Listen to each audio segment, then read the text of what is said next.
Beyond immune therapy, what about new drugs? Well, a whole feast of things to talk about. I am going to focus on Melflufen simply because this was selected as a late-breaking abstract, one of four plenary abstracts selected. Melflufen is very interesting. It is derived originally from an alkylator, so it has a cytotoxic payload, but the actual moiety itself is designed as what's called a lipophilic, targeted, conjugated drug that is delivered to the tumor cell and activated by aminopeptidase, which are proteins within the myeloma cell. And those normal cells don't have as much aminopeptidase, so what happens is that the Melflufen literally just goes through it and it doesn't leave itself behind.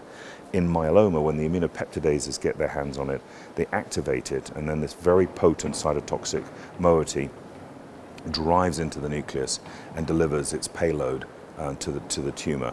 And it's a very, very powerful cytotoxic in that regard. So what we've been very pleased with is a simple IV infusion every 4 weeks with just steroids once a week, which is really, helpful, but not obviously the reason it works so well, has generated high response rates, relatively speaking, in what we call highly refractory relapsed patients in whom all three drug classes have failed them, that being proteasome inhibitors, immunomodulators, and antibodies.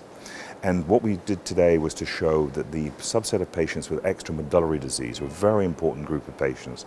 They appear to be growing in number. What this reflects is the success of treatment, so patients are living longer, but unfortunately when the disease comes back, it's more prone to become extramedullary.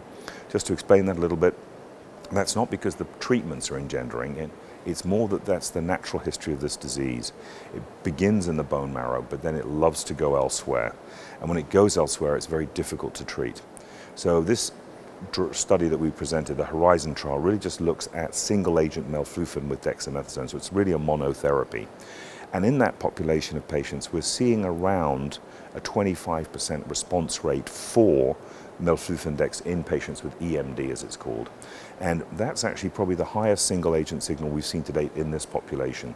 The best data we have really most recently was daratumumab, which generates about a 17% response rate in DARA-naive patients. I think what's important in this trial is these are patients with extramedullary disease who unfortunately have already had daratumumab, and daratumumab has failed them. And that's a key point. So I think going forward, combinations with Melflufen will be essential in targeting this process. So we're very pleased with that.